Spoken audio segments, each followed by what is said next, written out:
invite Cathy Skinner from NXgenPort.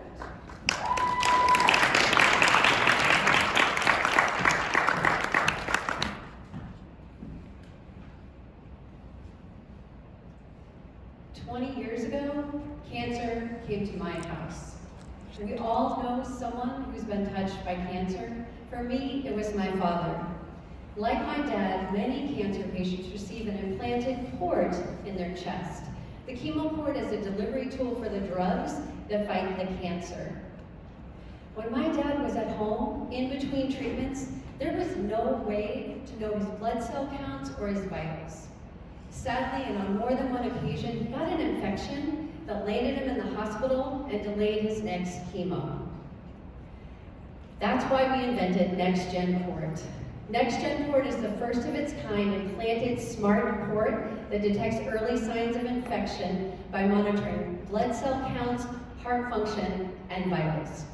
By remotely monitoring patients using optical sensors and machine learning, we help cancer patients stay on their treatment longer and provide physicians with the data that they need to provide clinical care. 50% of all cancer patients undergoing treatment suffer from low white blood cell counts that puts them at higher risk of infection and possible delay in treatment. And research shows that a 4-week delay in treatment creates a higher risk of death. This common side effect costs the U.S. healthcare system $2.3 billion annually. So how does NXgenPort work? We measure blood cells as they flow past our optical system in vivo. Much like an Easy Pass captures images of license plates of cars as they pass through a toll booth. This combination of robust data, blood cell counts, and vitals such as heart rate and body temperature create a novel data package that we pass to physicians so they can deliver the most effective care, and onto hospital systems so that they can manage clinical efficiencies and manage their costs. Our team has decades of experience in medical device and research, plus 2 of our members have already launched other companies. We have a line of sight to our market and commercialization. We've submitted 6 patents. Our FDA strategy focuses on a 510(k) for the hardware and the software, and we verified CPT codes for reimbursement. And we have early traction. We are in the 2nd year of an agreement with Mayo Clinic, and we're currently in an accelerator in Chicago called MHub.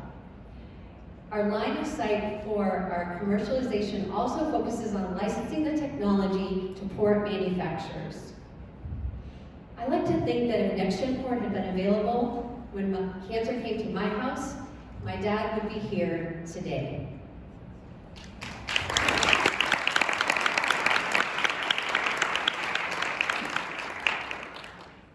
happy to start.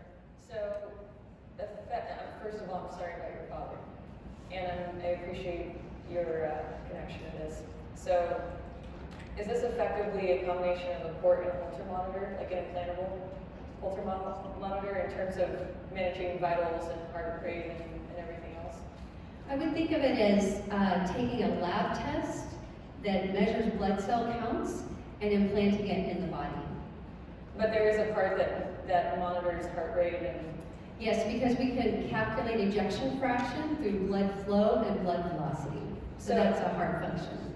So I know many Holter monitors, that's through a third party in terms of managing and monitoring, and then there's usually a connection to a cell, like a cell phone or app. So do you imagine this being patient monitored mostly, and then certain, if they fall outside of a certain range, the third party or you would be alerted to then contact the patient or contact the doctor or contact emergency services? That's a fantastic question, and we'll be here for 60 minutes and yeah. answer all of those questions. Yeah. In a nutshell, the slide will illustrate that our data goes to the cloud, and then it's analyzed, and then data specific to a patient goes to the patient, data specific and valuable to the physician, where they can take action such as adding growth factor or blood transfusion in advance to be planful and mindful, is the data play that we envision to bring valuable information to both the patient and the healthcare system. Yeah, oftentimes there's this dearth of data, and so much of it isn't used because no one can possibly manage all of it. So being able to correspond and communicate to the right person at the right time is super important. Thank you. I'd love to ask how you plan on partnering with researchers around clinical trials. We are so excited to partner with researchers because my team is stacked with researchers. And so the scientists, and we're already applying for SBIR grants, talking to the NIH, National Cancer Institute. Also, the Blood Institute is very interested in what we're doing. So we're scientists at heart, and we want to see that what we do commercially falls back and stands on top of the science. You mentioned your patent portfolio. Can you talk about, we probably need another 60 minutes, but the crux of what you protected, and specifically whether you see the optical system being applicable in areas outside of the specific application in oncology? You are my favorite question so far. So the progress we've made on technology, patented, yes. Miniaturizing the optical system in vivo is part of our patent portfolio. We have one utility patent that's out in the world, and then we have 5 others that are in different stages of coming to fruition. So where we're at with the technology is that we've verified that we can measure red blood cells and white blood cells. We're getting to the nuance of a special white blood cell, which you would know, neutrophil. So that's what's next. Thank you. What types of partners do you plan on working with, whether it's RPM or remote clinical trials, certainly health centers, oncologists, researchers? Can you talk a bit about what you have already in place? You mentioned a few of them earlier on. So because we're in an accelerator in Chicago called M-Hub, we have access to healthcare systems in Chicago as well as academic institutions. We really have a vision for partnering with some of the big players in the port manufacturing space. I can't tell you which one, but there's a lot of big ones, and we're in communication with them because we really see the ability to license our technology to the port manufacturers, as well as the technology is effective in catheters that fit in other parts of the body for other disease states. So we see an evolution and a pathway for additional use cases in other diseases. That was my next question. Other disease states. Can you talk a little bit more about that, what your prospects are or ideas? So any PICC lines, anything that you would use for, gosh, I wish my scientist was up here, because other diseases around kidney disease or anywhere that you would see a catheter in the body. Sounds like maybe a partnership with a prior company might be a good idea. There's so many great opportunities, yes, absolutely. I don't have a question, I have a little PTSD around, Dude, sorry. no, just, you know, when you're, from my own cancer journey, when you're diagnosed and they say you have to get a port, you're like, what? And then you live with this thing for months and months, if not years.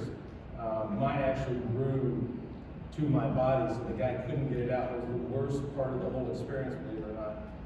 But it's cool to think that while you're carrying this extra luggage, to know that it would, you know, actually be doing more than preserving the veins. So good on you for that. Yeah, thank you for taking a piece of plastic and making it smart and keeping people from having to drive hours and hours all the way to clinic to get their blood tested, and if their blood counts are off, they get sent home. Try to avoid some of that patient inconvenience and really improve their quality of experience. Are there particular innovations around materials that you're excited about as you think about the next generation? Say more about materials. What do you envision? You mentioned, you know, like it's a piece of plastic is the current, you know, standard, but are you, for the next generation, thinking about novel types of materials for actually developing the hardware, or is it more the software piece of it where you see? So I would say that the materials are going to be already biocompatibility and biosafe, because we want to get to market as soon as we can. So yes, the innovation around the software is where is the algorithm, the machine learning that can really capture our future, which is thinking about the individual patient has needs around their data that's valuable, but taking de-identified aggregated data to then form prediction and future will save future patients in their care. Great. Thank you so much, Yeah. Cathy.